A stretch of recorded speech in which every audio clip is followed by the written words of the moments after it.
नमस्कार. आयशाज रसोईमध्ये आपलं खूप खूप मनापासून स्वागत आहे. तर आज आपण बघणार आहोत सुक्का डाळ बटाटा. तर त्यासाठी मी इथं बटाटा कट करून घेतलेला आहे बघा, आणि स्वच्छ पाण्याने धुवून घेतलेला आहे 2 ते 3. आणि हे बघा पाण्यामध्ये टाकून घेतलेलं आहे मी. अशी चौकोनी फोड्या केलेल्या आहेत त्याच्या. त्यानंतर मी इथं तुरीची डाळ भिजायला घातलेली आहे. मी इथं 2 मोठे कांदे कट करून घेतलेले आहेत, टोमॅटो आणि कोथिंबीर. तर चला आपण रेसिपीला सुरुवात करूया. तर सगळ्यात पहिल्यांदा मी इथं गॅसवरती कढई ठेवलेली आहे बघा. त्यामध्ये आपण 1 मोठा चमचा तेल घालायचं आहे. तर आता बघा कढई आपली गरम झालेली आहे, तेल गरम झालेलं आहे. त्यामध्ये सगळ्यात पहिल्यांदा आपण कांदा टाकायचा आहे. तर आता तेल गरम झालेलं आहे बघा. सगळ्यात पहिल्यांदा कांदा टाकून घ्यायचा आहे. तर तुम्ही बटाट्याचं पातळ रस्सा खाल्ला असेल तर या पद्धतीने सुक्का बटाटू करून बघा, खूप छान लागतोय बघा. तर सगळ्यात पहिल्यांदा आपण यामध्ये कांदा टाकायचा आहे. कांदा चांगला लाल होईपर्यंत भाजून घ्यायचा आहे आपल्याला. आता आपला कांदा भाजलेला आहे, त्यामध्ये आता आपण टोमॅटो घालायचं आहे बघा. टोमॅटो पण आपल्याला कांद्याबरोबर भाजून घ्यायचं आहे व्यवस्थित.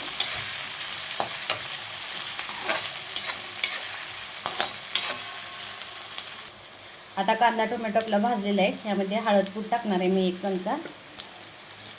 हळदपूड मिक्स करून घ्यायचे व्यवस्थित. त्यानंतर आपलं घरगुती लाल तिखट आपल्या चवीनुसार, आपल्याला किती तिखट पाहिजे त्या प्रमाणात घरगुती लाल तिखट घालायचं आहे. मिक्स करून घ्यायचं आहे बघा. आणि आता आपण हा जो बटाटा कट केला होता तो त्यामध्ये घालायचा आहे.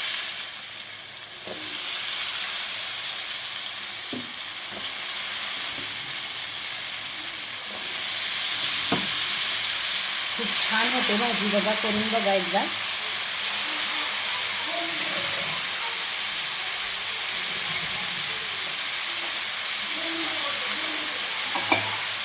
मिक्स करून घ्यायचं आहे.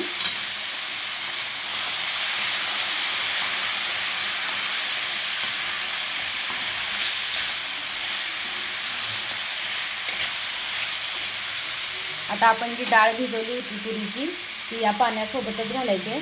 यामध्ये आपलं डाळीचा अर्क उतरलेला असतो, त्यासाठी हे पाणी त्याबरोबर घालायचं आहे आपल्याला.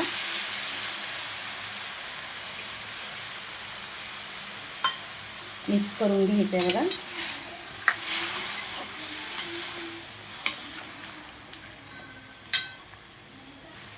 यानंतर थोडा गरम मसाला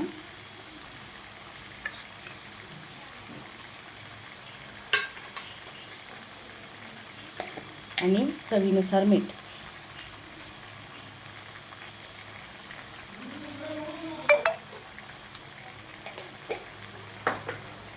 आणि आता हे मिक्स करून घ्यायचं आहे. आता यामध्ये थोडंसं पाणी घालायचं आहे आणि मीडियम गॅसवरती आपल्याला हा बटाटा आणि डाळ शिजवून द्यायचे. याच्यावरती झाकण ठेवून आपल्याला 15 ते 20 मिनिट शिजवून घ्यायचं आहे बटाटा व्यवस्थित मऊ होईपर्यंत.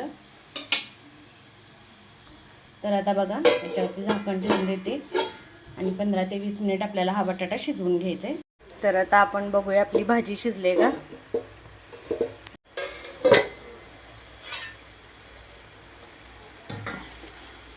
मस्त अशी आपली भाजी तयार झालेली आहे बघा. तर बटाटू शिजलेला आहे हे बघा. आता यामध्ये आपल्याला कोथिंबीर घालायची कट केलेली.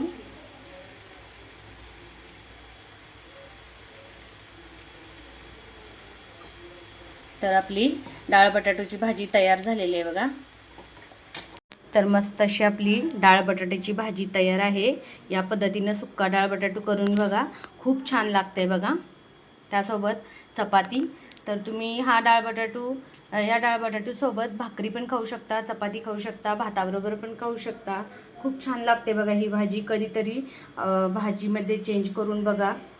तर तुम्हाला माझी ही रेसिपी आवडली असेल तर नक्की व्हिडिओला लाईक करा, शेअर करा, कमेंट करा आणि माझ्या यूट्यूब चॅनलला सबस्क्राईब करा. सोबतच बेल आयकॉनवरती प्रेस करा, म्हणजे माझ्या नवनवीन रेसिपीज आणि नवनवीन व्हिडिओज तुम्हाला पाहायला मिळतील. थँक्यू.